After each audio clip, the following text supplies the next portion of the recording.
Bienvenidos. Eh, Hoy vamos a trabajar una aplicación eh, sencilla de las herramientas que hemos venido revisando en la estadística. Recordemos que el aspecto, el objeto de estudio de esta materia es comprender fenómenos que tienen una gran cantidad de elementos y que pues de manera inmediata no es tan fácil discernir lo que ocurre. Nuestro objeto de estudio principal son las poblaciones, es decir, sabemos que la naturaleza podemos estudiarla, pero estas poblaciones pueden llegar a ser muy grandes. Y eso es una dificultad. Aunque actualmente la información, es decir, tenemos ya tecnología para poder adquirir todos los datos que son necesarios para un estudio total del fenómeno, las técnicas que se desarrollaron antes de que pudiéramos tener toda esta tecnología van a ser importantes en la aplicación en la comprensión de nuevas herramientas. Entonces, regularmente, porque bueno, también estudiar poblaciones de manera total puede ser muy costoso, pero cuando regularmente lo que hacemos es tomar una muestra de la población para hacer inferencias sobre aspectos que son de nuestro interés. Entonces, en esta clase vamos a revisar cómo lo aplicamos, cómo hacemos esto eh, de una manera secuencial para ir construyendo la información que nos interesa. Y una parte importante es tener, saber cómo hacer el registro de los datos, porque de esto depende pues la calidad de las inferencias que podamos realizar. Bien, sin embargo, vamos a comenzar con un ejemplo muy práctico. Eh, no sin antes recordar que, que en una muestra, tanto como en una población, podemos medir o tener situaciones donde midamos, por ejemplo, la media o la varianza de la muestra o de la población, que son parámetros que nos ayudan a caracterizar, de alguna manera, tener una idea de qué es lo que está ocurriendo. Por ejemplo, no sé si pensamos en cuál es la edad promedio de los estudiantes universitarios, pues quizá podrán, a la hora de hacer una revisión de las edades de los estudiantes universitarios, pues nos encontraremos que tienen un promedio de 22 años aproximadamente, o de 20 años. Y eso nos habla nos dice un comportamiento de la población, ¿no? O sea, eso nos da alguna idea de qué población universitaria tenemos. O, por ejemplo, sacar eh, la varianza de las edades de una población nos puede decir qué tan dispersas están las edades, si son muy homogéneas o si hay más adultos que pequeños o que jóvenes. Entonces son parámetros que nos dan alguna idea de qué es lo que está pasando con la población. Bien, vamos a tomar, a estudiar un caso donde apliquemos las herramientas, donde vamos a ir aplicando las herramientas el, eh, de la estadística. Pero vamos a plantearnos entonces que vamos a considerar un departamento de calidad en una industria y que reporta que el número de piezas que cada uno de sus 100 trabajadores elaboró de forma satisfactoria en un periodo de producción. Entonces, pues esto significa que cada trabajador, cada operador generó algunos, reportó datos en un periodo de producción que son estos datos, ¿no? Entonces, este 64, por ejemplo, está representando la cantidad de piezas satisfactorias que desarrolló un trabajador, uno de los trabajadores, ¿no? Entonces aquí tengo los datos de cada, el registro de la producción que realizó cada trabajador y por ejemplo, bueno, este es un trabajador que hizo 64 piezas buenas, pero por acá, por ejemplo, hay algún otro, 22 representa las piezas buenas que hizo otro trabajador, a lo mejor tenía menos experiencia. Aquí hay un 84, o sea, es alguien que tiene una muy buena producción. Y bueno, en general esto es lo que me representan estos datos. Muy bien, entonces, de entrada esto es el muestreo de porque mi universo, mi población, ¿verdad? Esta es una muestra, porque mi población sería todos los toda la producción que hace la fábrica durante todo su tiempo de existencia. Entonces, esta sería mi población. Y como yo estoy tomando solamente lo de un periodo de producción, bueno, pues entonces es una muestra. Estoy revisando solamente una parte de la población y quiero saber qué ocurre con esta información. Entonces, esto es como una fotografía de un momento y tengo los datos registrados. Muy bien.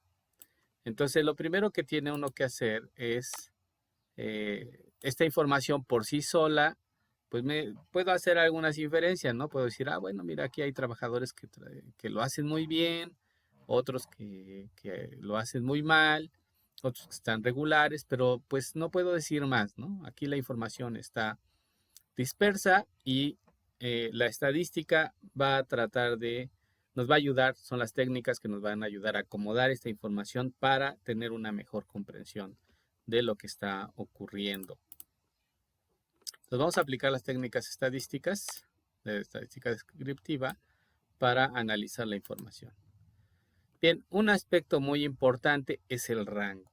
El rango es el valor más alto menos el valor más bajo. O sea, el dato mayor menos el dato menor. Entonces aquí tendría yo que buscar quién fue el trabajador o qué trabajador hizo la mayor cantidad de piezas satisfactorias. Y entonces voy a encontrar que el trabajador que mejor hizo las cosas tuvo 88 piezas satisfactorias menos el dato menor, que sería la producción del trabajador que hizo menos piezas satisfactorias. Entonces, el rango sería 66. Y ese es un primer dato. Entonces, aquí ya estoy acotando, estoy definiendo. Dice, bueno, pues el rango de valores de la producción está en 66, de 88 menos 22. Es el rango de piezas satisfactorias. No observo que alguien haga 100 piezas totalmente bien y tampoco observo que haya alguien que ni una hace bien, ¿no? Entonces ya establecí aquí el rango. Entonces es lo primero que voy a establecer. Una vez que hago un muestreo, pues primero me interesa saber cuál es el rango. Bien, ahora teóricamente tenemos que agrupar esta información y este es un aspecto muy importante.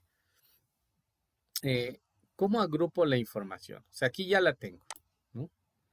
Ya sé que tengo valores entre 88 y 22. Pero ahora, ¿para qué me sirven las clases? ¿Para qué me sirve determinar el número de clases? Pues el número de clases me sirve para determinar cómo voy a agrupar todos estos datos. los agrupo de 5 en 5, de 10 en 10, de 20 en 20, de 20 en 20. ¿Cómo determino eso? ¿Cómo voy a hacer eso? ¿Cómo voy a decir, no, pues me conviene de 8 en 8, por ejemplo, para tener 10 segmentos? O sea, ¿cómo voy a hacer ese segmento? ¿Cómo voy a hacer ese segmento? Este, ¿Cómo voy a dividir ese segmento para poder estudiar estos datos? Entonces hay varios criterios que puede uno seguir, desde el empírico, es decir, dices, bueno, pues yo veo que son 88 y 22, pues, ¿qué te parece si lo hago de 10 en 10? ¿No? Entonces son criterios un poco empíricos y ya hay algunas estrategias definidas que ayudan a que la distribución de los datos nos permita tener una mejor interpretación de la información. Porque, bueno, pues los datos te pueden quedar o muy cargados a un lado o muy cargados en otro lado, ¿no? Entonces, lo que tú quieres es una distribución o segmentos que hagan que la repartición te ayude a visualizar mejor un histograma, una gráfica de barras que nos dé la información. Entonces, aquí nosotros vamos a ocupar el criterio de logaritmos en base 2. Hay otros, no es el único, hay otros. A mí me agrada mucho porque genera, eh, tiene una base adecuada para la representación en un histograma, pero podría ser ligeramente diferente. Hay otros criterios que se pueden utilizar. Bueno, aquí en una base de 2 a la K, la K me está indicando la cantidad de clases, es decir, cómo voy a dividir el rango para repartir todos los datos. Y n es el total de los datos, que aquí estamos observando que serían 100 datos los que yo tengo. Bueno, entonces, si yo despejo la k, entonces me va a quedar como k igual al logaritmo en base 2 del número de datos que tengo disponibles o datos del muestreo.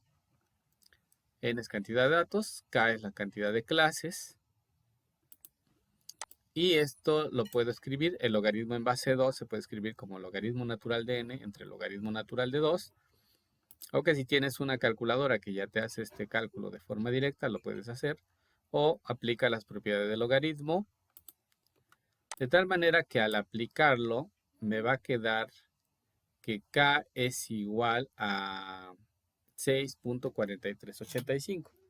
Es decir, que la forma en que yo voy a repartir este segmento sería en 6 partes, aproximadamente 6 partes. No voy a redondear en este momento, en un momento les digo por qué, pero sería la cantidad esta sería la cantidad de clases, o sea, la cantidad de grupos en las que tengo que repartir todos estos datos. Me van a salir aproximadamente 6 grupos. Pero no hago el cálculo en este momento. Lo dejo así. Y ahora voy a definir el tamaño de las clases.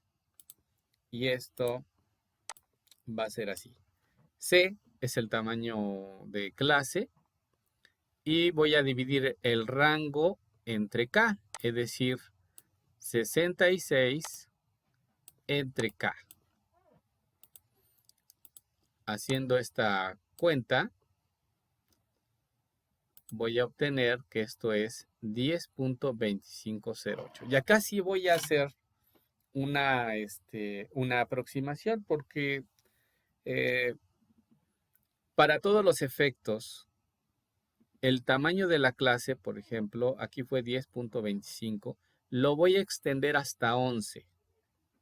¿Sale? Si hubiese sido 10.9, bueno, lo extiendo hasta 11, pero acá fue 10.25 y también lo extiendo hasta 11. Si hubiese sido 10.1, también lo extiendo hasta 11. Esto es para que todos los datos queden, del muestreo queden bien agrupados. Entonces, voy a redondear o voy a tomar el siguiente valor inmediato. En este caso, el siguiente valor inmediato es 11. Así que el tamaño de mi clase es 11. Muy bien, entonces, ahora sí voy a definir las clases. Bien, yo encuentro que el número más pequeño fue 22. Entonces, si a 22 le sumo 11, me da 33. Si a 33 le sumo 11, me da 44. Si a 44 le sumo 11, me da 55. Si a 55 le sumo 11, me da 66. Y si a 66 le sumo 11, me da 77. Y finalmente, si a 77 le sumo 11, me da 88. ¿Sí? Entonces, estoy definiendo el tamaño de las clases. Y con esto estoy estableciendo el límite inferior de cada clase. Ahora, voy a establecer los límites de clase. Vean, acá era, este 22 tiene que llegar hasta 33, pero lo voy a acotar en menos 32, o sea, uno antes. Si es 33, el límite superior de la primera clase es 32.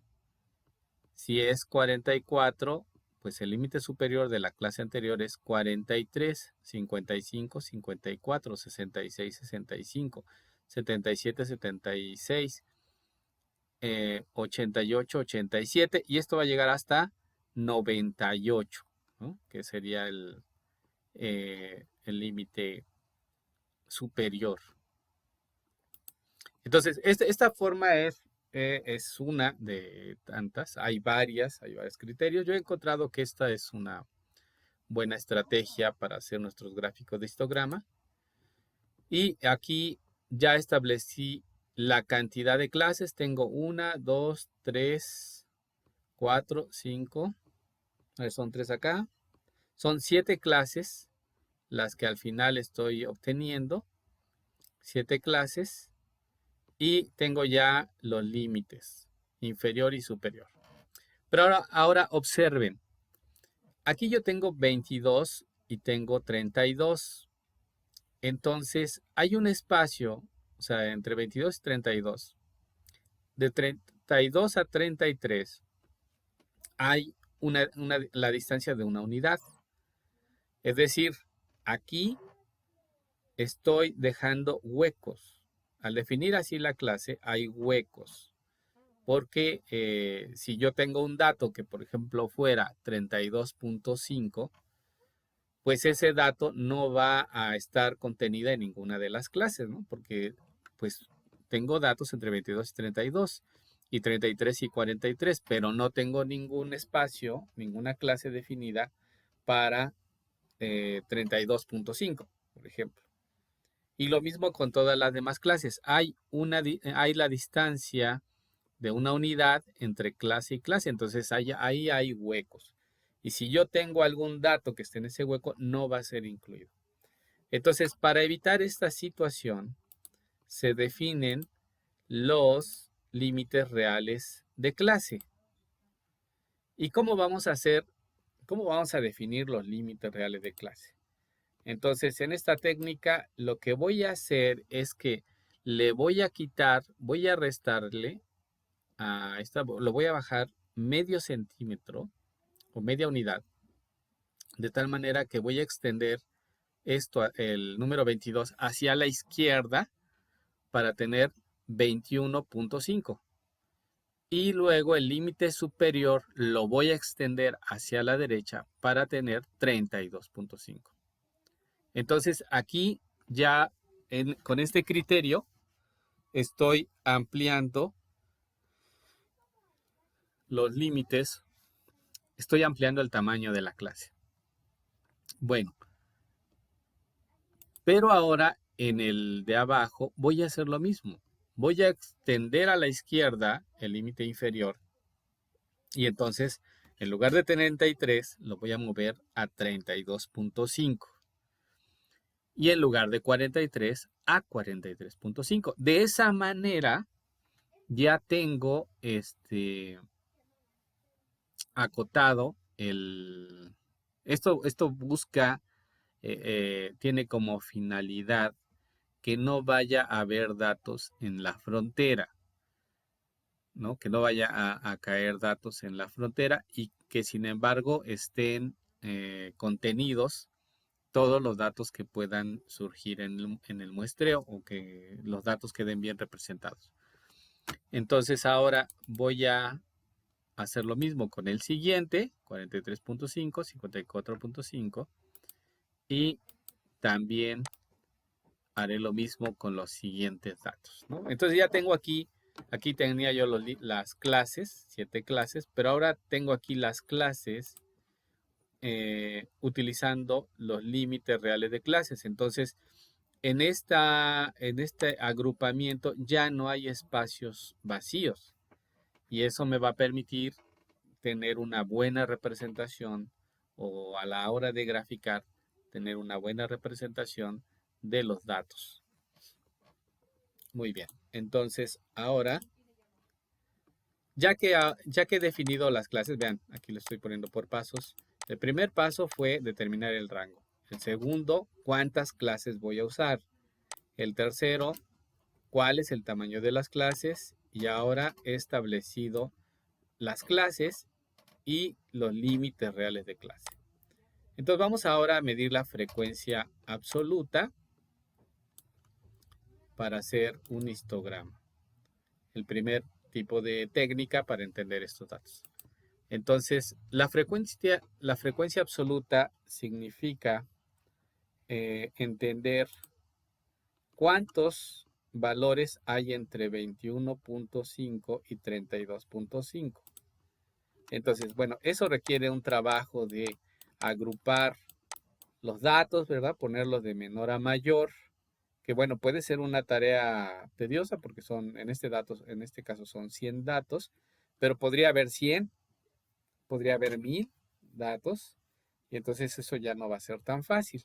Después vamos a hacer esto mismo con Excel y ustedes observarán cómo hacerlo de una manera rápida en Excel. Bien, entonces yo ya he contado y sé que entre 21.5 y 32.5 hay 5 datos. O sea, vamos a ver aquí esos 5 entre 21 y 30, a ver si los puedo ver. Aquí habría uno, aquí hay otro, y sigo así buscando y marcando los datos que están entre 21.5 y 32.5. Entre 32.5 y 43.5 habrá 18. Entre 43.5 y 54.5 habrá 25. Entre 54.5 y 65.5 hay 21. Lo mismo que entre 65.5 y 76.5 hay 21. Entre 76.5 y 87.5 hay 9. Y entre 87.5 y 98.5 hay 1. A esto, al conteo de los números que hay en estos intervalos se le llama frecuencia absoluta. Otro concepto importante es el de marca de clase. La marca de clase me señala la mitad exacta en cada uno de los intervalos. Entonces, en este intervalo la mitad está en 27, la mitad exacta está en 38, y así sucesivamente. Lo que estamos viendo es el lugar geométrico de la mitad, donde se encuentra la mitad de cada marca de clase. Bien. Y bueno, ¿para qué quiero estos datos? Lo primero, lo que estoy haciendo con esta técnica es, voy a buscar, mostrar las herramientas de la estadística descriptiva para analizar estos datos. Y una de las primeras herramientas es, por ejemplo, esta tabla de distribución de frecuencia o la medición de la frecuencia absoluta. Aquí ya me da una idea numérica de cómo está la distribución de los datos, ¿no? O sea, ya aquí puedo ver que, por ejemplo, quien es muy bueno haciendo o trabajando, pues son muy pocos, ¿no? Son pocos. Y que la mayoría anda entre 32 y 65, y que también son pocos los que son muy malos trabajando. Y que bueno, aquí tengo mi grueso de el resultado, pues puede ser aquí ya tengo poca gente nueva y también tengo poca gente ya con mucha experiencia, y estos son los que ya tienen un promedio, es decir, entre 43 y 76 piezas, pues son gente que quizá ya tuvo algún desempeño en la empresa. Entonces, ya me da alguna información, pero la puedo completar con un histograma. El histograma es un gráfico de barras. Para hacer el gráfico de barras, voy a establecer en el eje horizontal a las clases y en el eje vertical a la frecuencia. En este caso, la frecuencia absoluta. Entonces, observamos, por ejemplo, aquí cómo las clases están acomodadas a lo largo del eje horizontal, de 21.5 a 32.5, de 32.5 a 43, y así sucesivamente tengo las clases. Y ya sé en la frecuencia, aquí pongo una medida, pues ya sé que pues, el más grande es 25, entonces por comodidad estoy repartiendo, haciendo marcas cada cinco valores. Muy bien, entonces vamos a proceder a graficar. Y bueno, yo sé, aquí me está diciendo que en la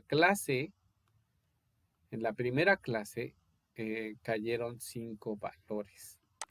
Entonces, yo hago la gráfica de barras, tomo hasta 5 y baja. De igual manera, haría lo mismo para 32 y 43, esto va a 18. Entonces tengo que hacer una gráfica que vaya más o menos hasta 18 y regrese aquí. Y bueno, ahí la tengo. Esta gráfica está aumentando. Y hago lo mismo con las otras. Entonces, la importancia de este histograma, que aquí ya tendría el nombre, el histograma, es que con un golpe de vista yo puedo tener la información. Y esta parte del golpe de vista es muy importante. Recuerden lo que estuvimos viendo con los gráficos de burbujas sobre la historia de los países. Pues visualmente uno puede ir observando que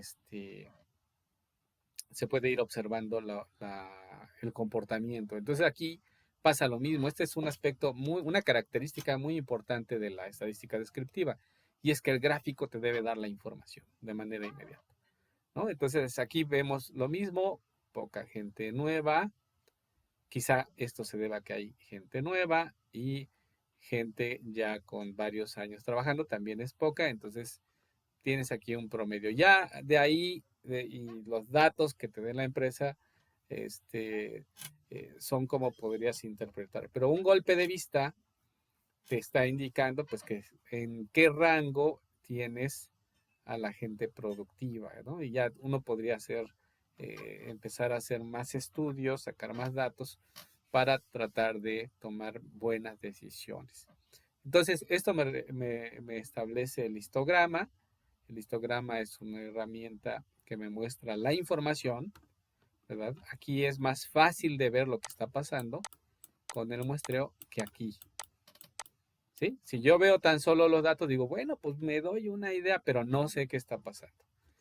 Y aquí, cuando ya esa información la pude pasar a darle una representación, entonces esto ya lo puedo entender mejor, ¿no? Ya puedo extender mis conclusiones y puedo darle una interpretación. Muy bien. Bueno, también es de mucha utilidad hablar del polígono de frecuencias. Para construirlo, establecemos marcas de clase. La marca de clase, recuerden que habíamos dicho que está exactamente a la mitad de cada segmento y proyectamos la marca de clase a cada una de las barras y después la unimos con una línea. Y eso me establece el polígono de frecuencias. ¿Sí? Entonces, eh, con esto hemos logrado el primer objetivo. Y el primer objetivo ha sido el que una vez que realizamos el muestreo, una vez que hemos realizado este muestreo, hemos transportado la información, la hemos acomodado en una gráfica usando dos herramientas, usando un histograma y un polígono de frecuencias, con los que nosotros podemos hacer una mejor interpretación de la información. Bueno, hasta aquí vamos a dejar esta clase y te agradezco mucho tu atención y nos vemos en, en la siguiente sesión. Muchas gracias nuevamente por tu atención.